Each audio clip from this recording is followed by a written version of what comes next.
Hello everyone, welcome back to our channel Learn with Nishman. So we are doing our Code of Criminal Procedure 1973 CRPC we have started, and today we are going to discuss the topic about courts.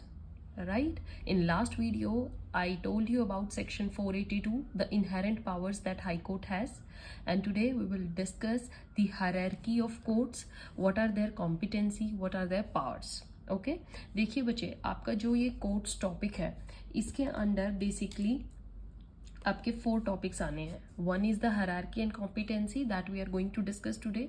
The rest 3 are committal, submission and making over of cases to the magistrates, right? So hierarchy, competency to try the offenses, then committal and submission and making over the cases to magistrates are the basic parts of the Indian courts. So today let's discuss hierarchy and competency.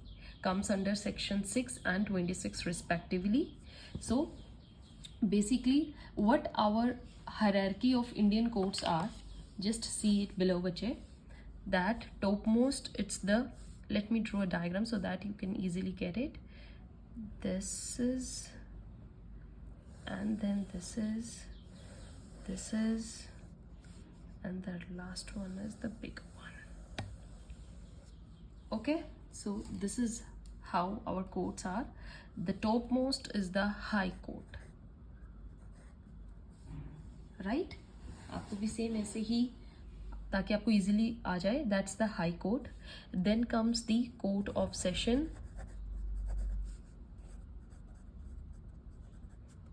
Right? Court of sessions जिसमें हमारे session जज होते हैं, and session जज इनमें ही include होते हैं हमारे एडिशनल सेशन जज भी, राइट बच्चे? Then comes the chief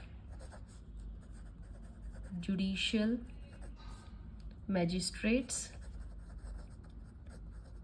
okay, CJM जिन्हें हम बोलते हैं, चीफ जुडिशियल मैजिस्ट्रेट्स, जिसमें हमारे कौन से आते हैं? Judicial magistrates first class, second class, right? And then comes the executive magistrates. I hope you got now the hierarchy. So अब let's discuss some intro about all these things. High courts बचे, there are total 24 high courts in India, right? Maximum 91 high court judges are in Allahabad. Allahabad High Court, जो हमारी Allahabad high court है उसमें maximum number of जजेस बैठते हैं, that are 91. थोड़ा numbers में कंफर्म कर लेना बच्चे, but that's the, I think that's the correct one. And minimum is the number of 2 high court judges, they sit in Manipur and Tripura High Court. Okay, 2 states की भी मिलकर एक high court हो सकते हैं. You already know Punjab and Haryana court is the example. And what about the Punjab and Haryana High Court में कितने judges हैं? 55. Okay, so this is about the High Court. Courts of session में आपको पता ही है, every division there shall be a court of session passed by the presided by session जज. So divisions को कौन डिवाइड करते हैं? हमारे territorial division. Our state governments after the consultations with the high court set या alter the limits या number of divisions, sub divisions, ये सब हमारे कौन करती हैं? State government. उनकी ड्यूटी होती है. रेफरेंस किससे लेनी है? हाई कोर्ट से. तो वो हर डिवीजन का एक कोर्ट ऑफ सेशन होती है जिनमें एक सेशन जज बैठते हैं. Now comes the chief judicial magistrates. तो चीफ जुडिशियल मैजिस्ट्रेट्स कितने हैं हमारे? They we will read in section 17, CRPC के आप सेक्शन 17 में पढ़ेंगे, जिसमें chief judicial magistrates are equal to chief metropolitan magistrates. Okay, additional chief judicial magistrates भी होते हैं और same additional chief metropolitan magistrates भी होते हैं. इसमें भी एडिशनल सेशन जज भी होते हैं एंड सेशन जजेस भी होते हैं. Then comes your executive magistrate. We will read in section 20 and 21. Executive magistrates या डिस्ट्रिक्ट मैजिस्ट्रेट्स, DM हमारे होते हैं. स्पेशल एग्जीक्यूटिव मैजिस्ट्रेट्स भी सिट करते हैं. So this is the hierarchy of our Indian courts. High court से above the supreme court है, that's for everyone. And there is single Supreme Court of India, right बच्चे? So this is about the hierarchy. अब आते हैं हम इनकी competency पर। Competency में क्या है, अब आपको मैं नंबर वाइज अगर डिवाइड करवाऊँ, देखिएगा क्या होता है। High court, okay, high court की competency means competency to punish, right. You will read in section 28 high courts में कॉम्पिटेंसी टू पनिश क्या है। They have the competency any sentence plus any amount of money. Any amount of money मतलब fine. So punishment, इनके punishment देने की कितनी competency है, कितनी पावर है। हाई कोर्ट कितने सेंटेंस तक सजा दे सकता है, पनिशमेंट दे सकता है, कितनी अमाउंट ऑफ फाइन दे सकता है। So that is given by any sentence और any amount of fine. This is the high court. अब आ जाते हैं बच्चे हम सेशन जजेस पे।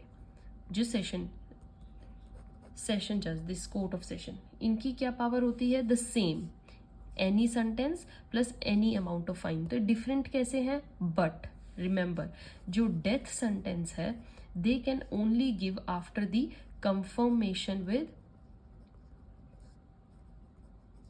High court, right. हाई, ये डायरेक्ट डेथ सेंटेंस नहीं दे सकते। अगर इनको डेथ सेंटेंस की पनिशमेंट देनी है, they have to first discuss it with और confirm it through high court.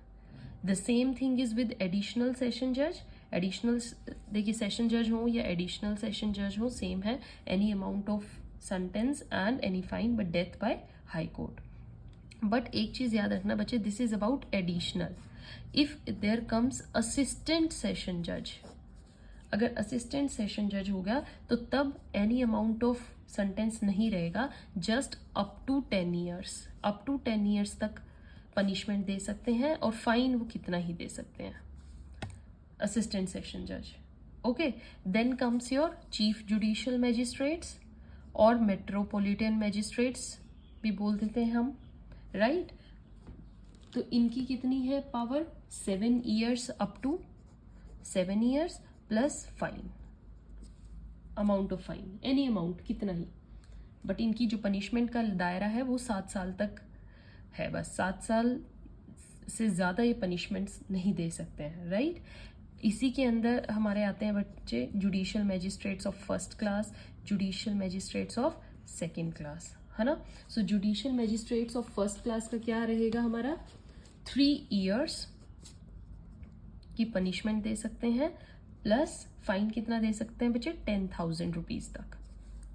And जो जुडिशियल मैजिस्ट्रेट सेकेंड क्लास है उनका क्या रहता है, कितनी अमाउंट तक दे सकते हैं वो punishment, up to 1 year, plus fine कितना दे सकते हैं, just 5,000।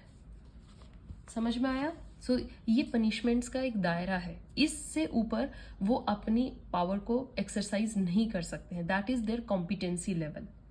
Then comes the executive magistrates. Executive magistrates के ऊपर ड्यूटी बनती है to maintain the peace and tranquillity, right बच्चे। So competency to try, competency it's about the punishment. Let's discuss the competency to try, section 26। ये हमने 28 में पढ़ेंगे आप इनकी पनिशमेंट का। Competency to try is 26, so let's discuss the section 26। Any offence can be tried as per the schedule, जैसे भी schedule में पनिशमेंट्स गिवन है वो दी जा सकती हैं। Example, theft can be tried bye high court या सेशन कोर्ट्स भी कर सकती हैं, जुडिशियल मैजिस्ट्रेट्स फर्स्ट क्लास भी कर सकते हैं, सेकेंड क्लास भी कर सकता है, अगर there is a crime of theft happened, right. Theft आपने पढ़ा है ना, आईपीसी में हमने थेफ्ट पढ़ा है। सेक्शन बोलिए जल्दी से थेफ्ट का, 379 आईपीसी। So does that mean concurrent jurisdiction is given to all the courts. इसका मतलब तो जब थेफ्ट है तो आप हाई कोर्ट में भी चले जाओ या सेशन जज के पास चले जाओ, एग्जीक्यूटिव दिस सीजीएम के पास चले जाओ, तो क्या सबकी कंकरेंट ज्यूरिसडिक्शन होती है। Question arises this. देखिए section 26 states that per se original jurisdiction respect with the schedule gives the power. Schedule जिसमें वो उसको पावर देता है वही उस पर्टिकुलर क्राइम की पनिशमेंट देगा। High court has power under section 407 to directly take the case suo motu, खुद से ही वो किसी भी केस को हैंडल कर सकते हैं। That the matter has a lot in stake and the implications are high, जिसमें मैटर बहुत सीरियस है और जिसका इम्प्लीकेशंस, जिसका इन्फ्लुएंस सोसाइटी पे बहुत सीरियस जा सकता है, सीरियस इफेक्ट हो सकता है, तो हाई कोर्ट ऐसे किसी भी मैटर को स्यू मोटो हैंडल कर लेगी.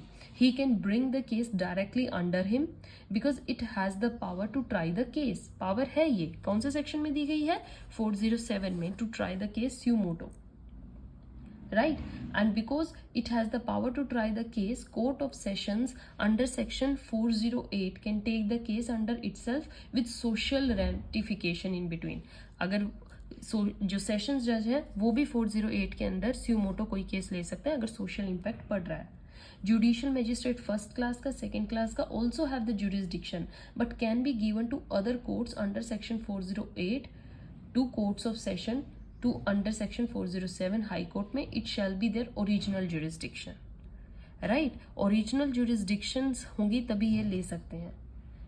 राइट बच्चे, so in case of murder court of session shall try. Murder का केस है तो सेशन जज ही ट्राई करेगा. देयरफॉर हाई कोर्ट और court of sessions can try and so it is called exclusively triable by courts of session. It only means that the magistrates would not try the case of murder. जो direct serious nature है वो direct session जज या high court में ही जाते हैं, उनमें judicial magistrate first class second class नहीं हैंडल कर सकते. The high court also has the competency. Court of session can also withdraw the case. Right, so these are the things given by our CRPC provisions. हमारा section 26 का first part क्या कहता है? IPC के जो crime उनको कौन held कर सकता है? High court, court of session और any other. Right, court of session, any other court. So how would case reach court of session? Directly in original jurisdiction. सबसे पहले केसेस यहाँ से चलकर यहाँ जाते हैं जो लेस सीरियस क्राइम के होते हैं. जो सीरियस क्राइम के होते हैं वो डायरेक्ट ओरिजिनल जुरिस्डिक्शन के सेशन जज या हाई कोर्ट करते हैं. तो अब बताइए कि केस जो है वो डायरेक्टली ओरिजिनल जुरिस्डिक्शन का कोर्ट ऑफ सेशन के पास कैसे चला जाएगा? वो तो डायरेक्टली लोअर से स्टार्ट होता है ना. तो डायरेक्टली कोर्ट ऑफ सेशन के पास कैसे जाता है जब हम टॉपिक डिस्कस करेंगे 323. राइट, सेक्शन 323 डिसाइड करेंगे ना बच्चे, जब डिस्कस करेंगे तब मैं आपको बताऊंगी. You can take it directly to the court of session, so it is an original jurisdiction. Okay, original jurisdiction होगी तो हम सेक्शन 323 408 करेंगे, सबमिशन जिसमें होता है. If magistrate is trying then he may commit the case to the court of session when he believes it ought to be decided by court of session. अगर ये magistrate first class या CJM कोई case handle कर रहे हैं और उनको अगर ये लग रहा है that this case must be decided by court of session, so they will send that case to them. It can also be a case of enhancement of punishment, जिसमें पनिशमेंट उनको ये लग रहा है कि हमारी कॉम्पिटेंसी पावर से ज़्यादा हो रही है, तब भी वो सेशंस में उसके केस को भेज सकते हैं. राइट, जिसे हमारा if magistrate doesn't find the competency then it could be committed to the court of session. मैंने आपको किए थे ना, कोर्ट्स में हम हायरार्की कॉम्पिटेंसी करेंगे, कमिटल सबमिशन करेंगे. तो या तो कई बार सबमिट हो जाता है केस या कमिट कर दिया जाता है हायर कोर्ट्स को. Right, so section 26B mention that it is only the high court along with the court mentioned accordingly concurrently when it is any other law then it shall be the court only. तो एक दायरा बताया गया है कि कैसे courts उनको cognizance take करेगी. राइट, कैसे केसेस हैंडल होंगे. राइट बच्चे, समझ में आया? सो अब आपको पता लग गया दैट लॉ इटसेल्फ डायरेक्ट, अगर हमारी पनिशमेंट 7 ईयर्स से ज़्यादा होगी तो कोर्ट ऑफ सेशन हेल्ड करेंगे. 3 to 7 ईयर्स के बीच में होंगी तो हमारे judicial magistrate first class CJM करेंगे, और 3 ईयर से लेस होगी तो एनी मैजिस्ट्रेट सेकंड क्लास का कोई भी मैजिस्ट्रेट उसको हैंडल कर लेगा. आपको पनिशमेंट देख कर चलना है. So in section 26A all courts have concurrent jurisdiction. Cases can be committed to court of session. Court of sessions के पास केसेस कमिट किए जाते हैं अंडर सेक्शन 209 जो हम डिस्कस करेंगे. Close B mentions special court, it shall B tribal. High court होता है, फिर कोर्ट ऑफ सेशन होता है जिसमें 7 ईयर से ज़्यादा पनिशमेंट होती है. जुडिशियल मैजिस्ट्रेट्स फर्स्ट क्लास से CJM तक 3 to 7 years. Judicial magistrate second class less than 3 years. Right? So the provisions for trial of offences under IPC has been made wherein the high courts, court of session or any other court specified in the schedule will have concurrent original jurisdiction. उनकी concurrent power है, particular case अगर lower court में तो उनकी भी power है कि वो उस case को handle कर सकते हैं, right? Thus the court specified in the schedule will be competent to try, but at the same time the court of session or the high court also will originally competent to try.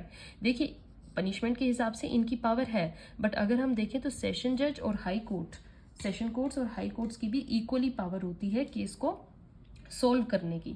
तो अगर इन courts को ऐसा लगता है कि ये particular matter जो है वो ओरिजिनली हायर कोर्ट्स को ही डिसाइड करना चाहिए, या तो वो कमिट कर देती हैं या ओरिजिनल सबमिशन हो जाता है. समझ में आया बच्चे? Such a situation may arise when the judicial magistrate is competent to try and in the course of trial he deems that the case is such as ought to be tried by court of session. जब judicial magistrate first class का कोई case handle कर रहे हैं, case को देख रहे हैं, तो उनको साइड बाय साइड ऐसा लगता है कि ये केस शायद सेशन जज के पास जाना चाहिए, कोर्ट ऑफ सेशन को ट्राई करना चाहिए, तो वो क्या कर देंगे, he may commit it to the court of session. और कमिट हम डिस्कस करेंगे बच्चे, ये हर पावर कमिट होते हैं हमारे सेक्शन 323 प्लस 209, राइट? और deems that ought to be the CJM, then he may submit it to the CJM. या फिर उनको ये लगता है ये हायर कोर्ट को जाना चाहिए तो वो सबमिशन कर देते हैं. सबमिशन हम किस में पढ़ेंगे? 322 में. ओके, कमिटल होता है या सबमिशन होता है अगर लोअर कोर्ट्स को ये लगता है कि ये मैटर हायर कोर्ट्स को डिसाइड करना चाहिए. If the magistrate tries and finds the accused guilty but he finds that he is not competent to give the punishment, right? In magistrates को ये तो लग रहा है कि जो ऑफेंडर है वो गिल्टी है, बट जो उसको पनिशमेंट देनी है वो शायद हमारी कंपिटेंसी से ज़्यादा है. Provided for the offence, then if it is up to 7 years he may submit it to the CJM, and if more than 7 years then किसको जाता है? कोर्ट ऑफ सेशंस को. So in the cases when the case goes to the courts of session he will try the offense in its original jurisdiction. फिर वो जब case को handle करेंगे वो अपनी ओरिजिनल jurisdiction पावर में हैंडल करेंगे, right? So there may be offenses wherein the schedule declare it to be the triable by court of session. In such cases concurrent jurisdiction will lie with the court of session and high court. Thus such offenses will not be triable by magistrates. अगर कोई ऐसा है schedule में कि वो particular offence जो है वो सिर्फ कोर्ट ऑफ सेशन में ही ट्राई हो, राइट? जो भी वो क्राइम है वो सिर्फ कोर्ट ऑफ सेशन में ट्राई हो, तो तब वो लोअर कोर्ट्स में नहीं जा सकता. साथ हाई कोर्ट और सेशन जज की कंकरेंट पावर्स हैं, राइट? समझ में आया बच्चे? So the judicial magistrates first class will take cognizance, and since it is triable exclusively by court of session he will commit those cases to the court of session under section 209. in the cases where the offense is created by any other law, किसी और law में वो offense है, it will be triable either by the special courts, जो special courts बनती हैं, जैसे मैंने आपको बताया था executive magistrates में special courts भी होती हैं, ओके? या तो वो स्पेशल कोर्ट्स में होएगा, provided if no such court then by courts provided for in the schedule. जैसे भी स्केड्यूल में लिखा है क्लासिफिकेशन के अकॉर्डिंग. स्केड्यूल में कैसे बच्चे? मोर देन 7 years सेशन जज court of session, 3 to 7 judicial magistrates of first class CJM, if less than 3 years judicial magistrates of second class और lower than this, right? So this is all about hierarchy and competency. We have discussed section 6 and 26 in detail, and in the next video we will going to discuss section 209 with 323 committal, how lower courts commit particular offense to the session judge. कैसे lower courts अपनी उनके पास जो power नहीं होती है उसको case को try करने की, तो वो हायर कोर्ट्स को, सेशन जजेस को ये केस कमिट कर देती हैं, right? So stay tune for the next video. अच्छे से बच्चे रीड कीजिए, वीडियो को बार बार देखिए. कोई आपको डाउट है comment below. Till then good bye.